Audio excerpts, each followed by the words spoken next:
हाय. तर असं आहे पहा, आपण आपले स्वतःलाच सुधरून राहण्याचा प्रयत्न करतो आणि करावंच लागतो.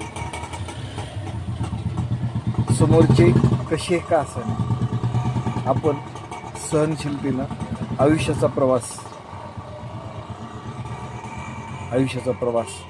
विना त्रास